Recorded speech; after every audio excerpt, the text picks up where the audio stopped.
I found out my parents only kept me around for my money and openly called me a backup son, so I cut them off completely. Then they told everyone that I was the one who abandoned the family. I don't usually post on here. I just scroll, read drama, and mind my business. But things at home went so sideways, I honestly didn't know where else to drop this. You ever just sit back and realize your whole family treated you like a backup plan they never even wanted? Yeah, that's basically how I grew up. I am 31 male, the older brother, but somehow my younger brother Aaron has always been the golden child. I mean, the kid could literally set the living room on fire and my parents would ask me why I left the matches out. It's been like that since we were kids. They used to call Aaron 28 male a little genius just because he could plug in the DVD player on his own. Meanwhile, I was the one cooking boxed mac and cheese by age 9 while our parents were out doing God knows what. But none of that mattered to them. Aaron had potential. I was just there. Our mom Nancy is that kind of woman who talks like everything's fine but drips venom in every sentence. She'd say things like, "Aaron just needs more space to grow. And you're older. You should understand better." Our dad Stan wasn't any better. He treated Aaron like the second coming of Steve Jobs and looked at me like I was a broken tire jack. It got worse as we got older. When I turned 17, I got a job at a local repair shop changing oil, replacing brakes, basic stuff. I was just trying to stack some money, maybe help out a little. And what do? Start charging me $400 a month in rent. That's right, 17, still in high school, paying rent to live in a house I grew up in. Fast forward a year, Aaron turns 16 and crashes his car. Guess who pays to fix it? Not him, not our parents. Me and they acted like it was normal. Like, well, you have a job and Aaron's still trying to find himself. Find himself. Bro was literally skipping class to vape behind the school and cheat off his girlfriend's homework. And they wonder why I moved out as soon as I legally could. But here's the thing. No matter how bad it got, I still helped them. When Dad lost his job for the third time, which wasn't even a surprise at that point, I helped cover their electric bills. I sent money monthly when their mortgage started falling behind. Even bought Aaron a used laptop when he said he needed it for a remote internship that turned out to be some MLM crypto thing. I didn't do it because they deserved it. I did it for my mom mostly. I kept thinking she'd change that if I helped enough, they'd finally see I was worth something. But people like that don't change. They just see you as a faucet. And the second it stops dripping, they start screaming. My wife Sarah kept telling me it wasn't right. She's a third-grade teacher. Sweetest person I know. Tough when she needs to be, but always fair. Every time we'd visit my parents, my mom would hit her with one of those fake smile lines like, "So are you still just teaching?" or "Must be nice to have summers off." 'Cause real condescending crap, but always said in that polite voice that makes it hard to call out without sounding crazy. Sarah never complained though, she just took it for me. Then there's Max, our dog, a rescue. Big old mutt with one floppy ear and a crooked tail. He's basically my second kid. Been with us since before our daughter was born. That dog sat with me during late night shifts, road trips, everything. And my parents hated him. They'd always say things like, "You care more about that animal than your own blood." Funny how the dog never asked me for rent money or called my wife useless. Now here's where things went from just crappy family dynamics to straight betrayal. Last year during some random family dinner, I went to the kitchen to grab water for Sarah and me. My daughter was in the living room with Max watching cartoons. I wasn't even trying to eavesdrop or anything, but I stopped in the hallway when I heard my name.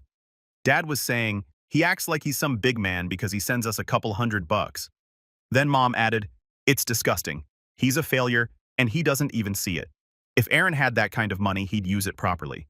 Then Aaron, of course, had to throw in his 2 cents. Honestly, if he wasn't paying the bills, I wouldn't even bother talking to him. I stood there staring at the hallway tiles like they were about to crack. I didn't move. I didn't say anything. I just listened.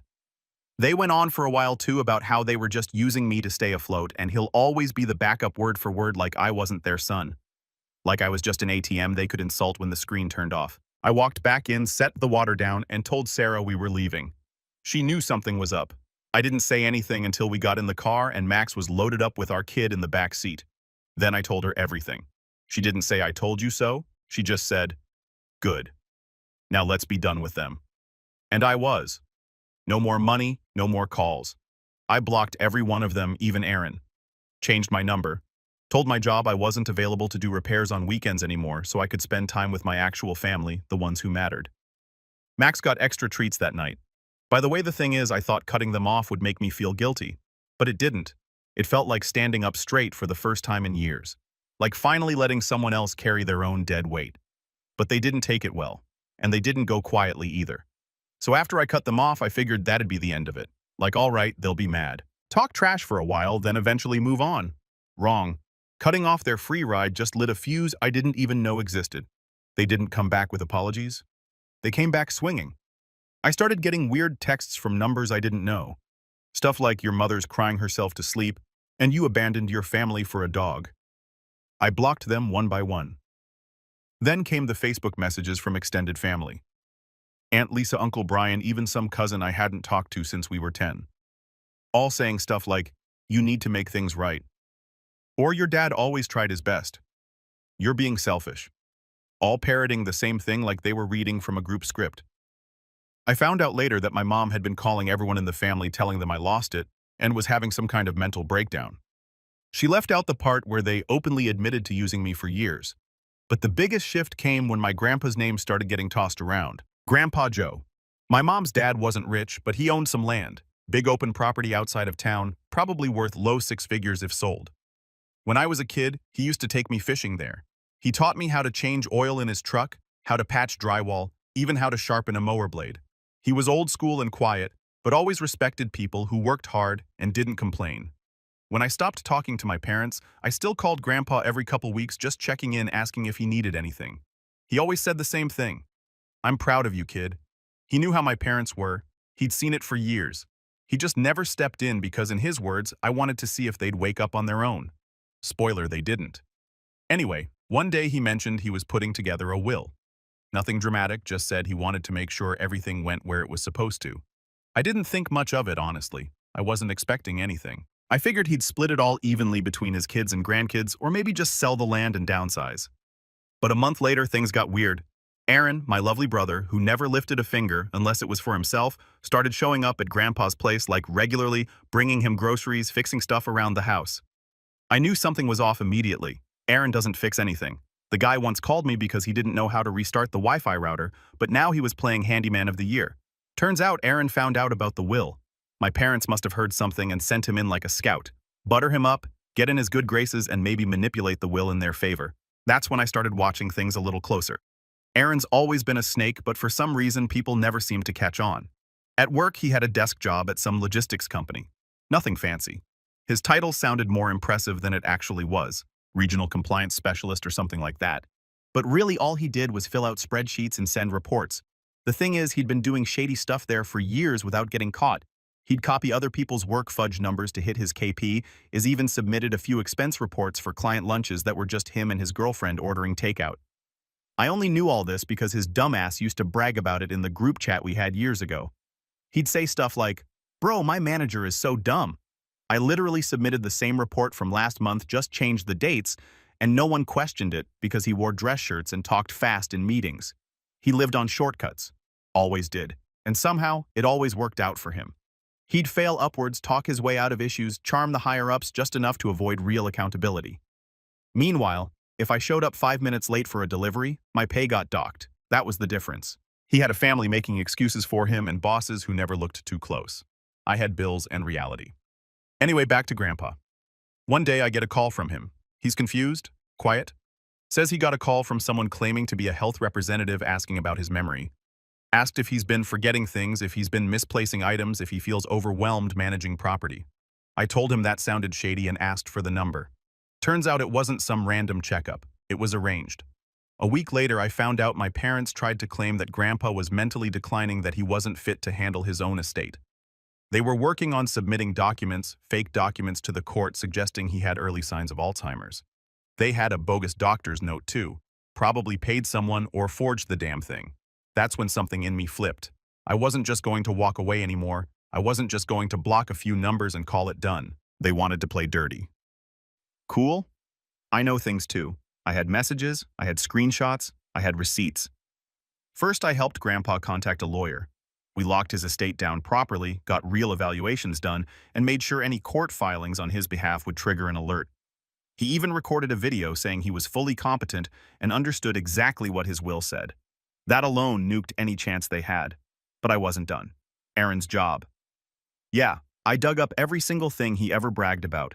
Fake expense reports, copy-pasted audits, even one time where he left sensitive files open on a public terminal at a FedEx. I gathered it all, sent it in an anonymous package to his HR department with a little note, "Might want to audit your golden boy." 2 weeks later, he was fired. No references, no severance, no dignity. My parents were furious. They tried calling again this time, screaming voicemails instead of guilt-tripping ones. I saved them all. You never know. The best part, Grandpa updated the will, left everything to me and his great-granddaughter. Aaron's name was scratched out completely, not even a penny. That's when the begging started. So Aaron got fired. Not laid off, not downsized, fired. Like full-on escorted out of the building kind of fired. No handshake, no "we'll be in touch," no severance package, just a walk of shame out the lobby and a security guy handing him a sad little cardboard box with his coffee mug and desk junk in it. Took 2 days before my mom called me. She didn't ask how I was, didn't ask how my daughter was doing. She went straight into rage mode. "This is your fault," she hissed into the phone. "You've ruined your brother's future." I hung up. Then she started texting Sarah. That didn't go the way she planned either. Sarah doesn't play polite. She's dealt with bratty third graders for 10 years and knows how to handle manipulators like a pro. She responded once, just one line. "Stop contacting me. We protect our peace now." Blocked. But the real storm didn't start until a week later when my parents showed up at Grandpa's lawyer's office during a routine check-in. They tried to present the forged medical documents again. Yeah, even after everything. Claimed Grandpa had no idea what he was doing. Said his will had been influenced by outsiders, read me, and that he was not of sound mind. Only this time, they walked straight into a legal buzzsaw. Grandpa had already filed a preventative notice with the county clerk's office. Basically, it was a "don't touch my stuff unless I'm legally ruled incompetent" kind of thing. He also had that recorded video we made earlier, where he literally held up a newspaper, said the date out loud, and explained every line of his will, calmly and clearly, with the lawyer sitting next to him. Once the judge saw the video and compared it with the garbage report my parents submitted, it was game over. Forgery is a serious thing, especially when it involves manipulating someone's estate. Turns out my Uncle Mom's younger brother had a friend in the court system. He tipped us off that there might be actual charges coming down. Fraud, elder abuse, conspiracy to defraud an estate, all of it.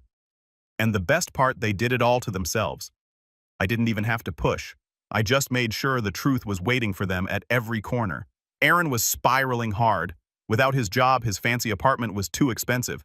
So he moved back in with our parents. From what I heard, he spends most of his time gaming and rage tweeting about how family betrayed him. Classic victim mindset, always someone else's fault. My parents, they were quietly drowning. The money I used to send gone. Their mortgage was behind by 3 months. Car payments, late utilities bouncing. They even got their internet shut off, which honestly made me laugh a little too hard. Aunt Lisa sent me a voice note saying Mom had cried for 2 hours the night the internet cut out, blaming me for ruining the family's reputation. Like I was the one who faked medical reports and tried to rob my dying grandfather. They still didn't get it. Meanwhile, Sarah and I were doing all right. Not rich, not flashy, but solid, stable. I had picked up a few extra contracts, started saving to buy a second-hand truck so I could scale up. Sarah was tutoring after school for a bit of side cash, and our daughter had just gotten Student of the Month. Max was healthy, I was sleeping better. The house felt peaceful. And for the first time in years, I actually felt proud of my life. Then the call came. It was late. I was watching some dumb show half asleep on the couch when the phone rang. It was my mom. I stared at it for a long second before answering. No idea why I picked up, honestly. "Dad had a stroke," she said, voice flat. No hello, no lead-in. "He's in the ICU." She said it like it was my job to fix it. Like that information should have moved me into action. But I didn't move. I didn't even blink. I just sat there listening. Then she added, "You should come. He's asking for you." That part did hit different. Not because I felt guilt, but because why?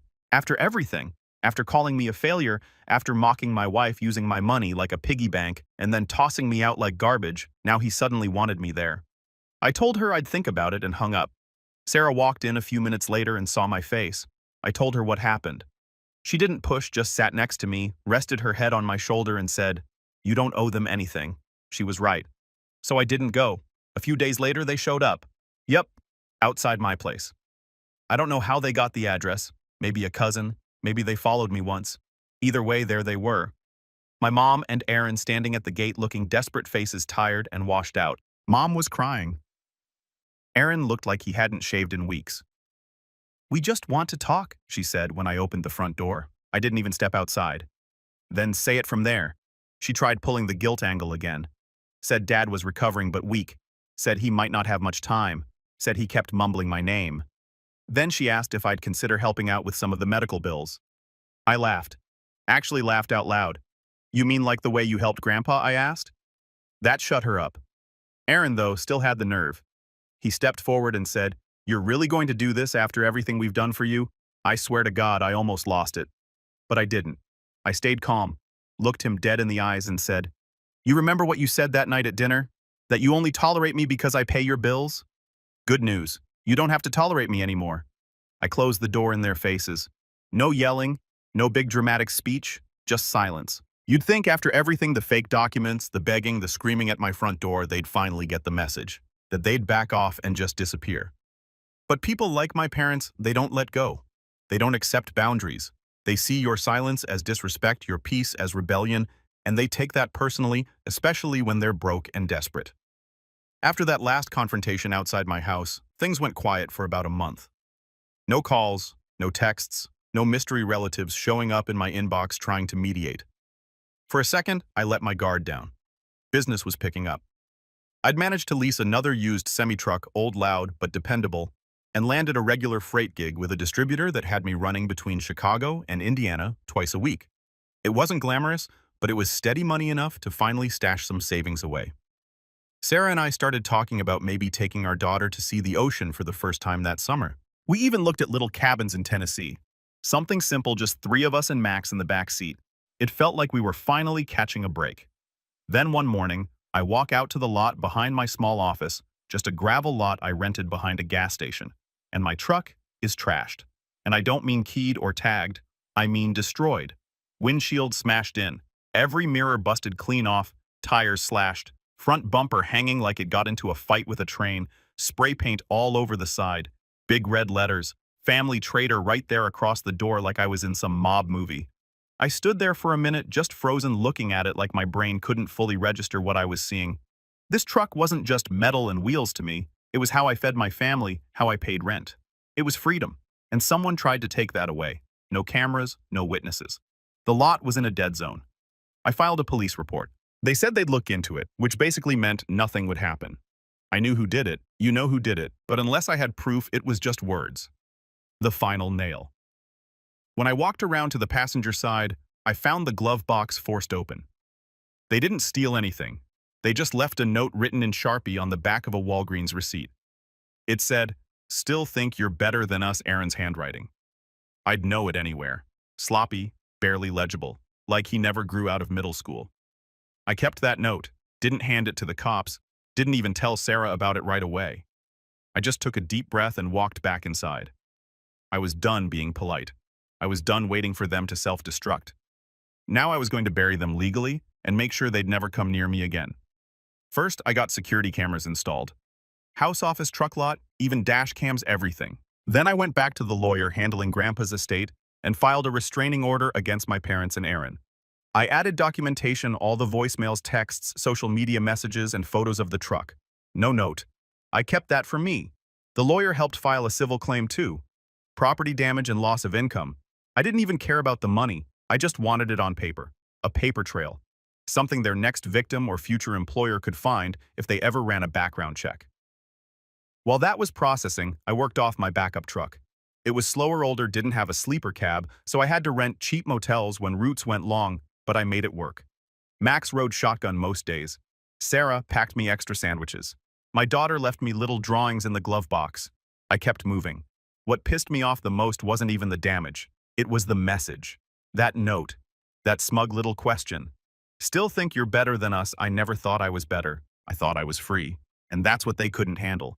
My success wasn't flashy, I wasn't rich, I wasn't famous, but I didn't need them anymore. That's what drove them mad. That's why they lashed out. Because people like that need someone under them. Someone they can look down on, control, humiliate when their own lives fall apart. I took that away from them. When the court date came, they didn't even show up. My lawyer said it was probably because they knew they couldn't afford the risk. Losing the case would have put a judgment on their record. Made it even harder for them to get loans or credit or whatever half-baked plan they were cooking up next. But the judge approved the restraining order 6 months renewable, and I did renew it twice. At that point, they were basically ghosts. I didn't hear from them. No more doorsteps, no more calls. But word got around. Aunt Lisa called me one night and told me my parents were ashamed to show their faces in town anymore. They'd become a punchline. Whispers at church, awkward glances at the grocery store. Even their old friends had started backing away. Apparently, someone in their friend group had a kid who worked in HR at Aaron's old company. Found out exactly why he got fired. Word spreads fast when your whole life's built on image. Good. They earned every bit of it. Meanwhile, I kept building. By the end of the year, I'd saved up enough to buy my own office trailer, just a small, used one from a contractor who was retiring. Plopped it down behind the lot, hooked up power, turned it into a little dispatch center. Sarah helped design the inside. My daughter helped name it Base Truck. The name stuck. Max got a little bed in the corner. We hung up a whiteboard, some shelves, even got a mini fridge. It wasn't fancy, but it was ours. One night, as I was locking up, Sarah pulled into the lot with Olivia in the back seat. They'd brought takeout. We sat on the steps of the office trailer eating fries, watching the sun go down. And I realized something. They hadn't just damaged a truck. They tried to destroy my life. But all they did was make me build a better one. A few months after the truck incident, things finally started feeling solid. I wasn't rich, but I was stable. The restraining order did its job. No more surprises, no more smashed windshields, just peace. Boring, quiet, reliable peace. The kind that doesn't sound like much until you've lived years without it. Then I got a call from Grandpa. He was calm like always. Told me to stop by that weekend. Said he wanted to finalize everything with the lawyer and make it official. I already knew what he meant, but I didn't push. I'd learned with Grandpa. When he was ready to talk, he talked. So I drove out Saturday morning. Sarah and Olivia came too. Grandpa always had a soft spot for my daughter. He'd saved every drawing she ever gave him, and he kept them framed in his hallway like they were rare museum pieces. She gave him a new one that day. It was a picture of us standing in front of a big red truck with hearts all over it. He stuck it on the fridge right next to the family photo from our wedding. Then we sat down with the lawyer. Grandpa pulled out a folder. It had everything in it. The deed transfer, the revised will, a letter to the court, even a notarized statement explaining why he made the changes. He wasn't messing around. He said, "I've seen what entitlement looks like. I'm not letting it ruin this land." He gave half the remaining property to Uncle Ray, his only brother still alive, and the other half to me. No loopholes. No, unless he apologizes crap. No one else's name appeared anywhere in the documents. Then he handed me a second folder. Inside was a check. 6 figures. He said I sold the hunting cabin. Figured you'd put it to better use. I didn't even know what to say. That cabin had been in the family for decades. But he just looked at me and said, "That place held memories for people who stopped caring. It's time for it to hold value for someone who does." I didn't cry. I'm not a big crier. But something inside me cracked a little. The kind of crack that makes you feel seen, like someone finally acknowledged the years you spent holding everything together while being told you were nothing. That money didn't go towards some flashy car or big house. I used it to lease 2 more trucks and bring on 3 full-time drivers, all guys like me, overlooked, underpaid, treated like tools by their last company. I paid them fair, gave them weekends off, hell, even built a little break room in the corner of the new warehouse we rented. Nothing fancy? Microwave, coffee pot, folding chairs, but it was ours. Business boomed. Word got around that we were reliable, fast, and honest. Soon, we had contracts running up to Minnesota, down to Kentucky. It got to the point where I had to hire a dispatcher just to keep up with scheduling. And every time I pulled into the lot, saw the fleet, saw Base Truck lit up at night, I'd think, this is what I built without them. And apparently that's what drove them insane, because somehow they found out. I don't know if it was a cousin stalking my LinkedIn or someone in town running their mouth, but it didn't take long before the messages started again. Must be nice with Grandpa's money.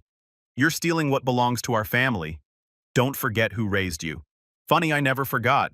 I just stopped pretending they did a good job. The worst was when my mom tried to play the health card again. Called me sobbing, talking about how Dad's recovery was going backwards, how he needed a new medication they couldn't afford, tried to guilt me into covering the cost. This time, though, she added something new. "We'll lose the house, Caleb. Aaron has nowhere else to go." That was supposed to make me care. I told her flat, "You raised a man who cheats, lies, and destroys things he didn't earn. That's not my problem anymore," she snapped. Went full rage mode. Called me every name you can imagine. Said I was cold-heartless. Said Grandpa would be ashamed if he knew what I'd become. Too bad Grandpa was sitting next to me at the time. I'd answered the call on speaker in his living room. He leaned back sipping his tea and muttered, "She never did know when to shut up." I think that was the last time I spoke to her. 2 weeks later, I found out they tried one final move. They hired some sleazy lawyer to challenge the will. Their claim Grandpa had been coerced into making the changes.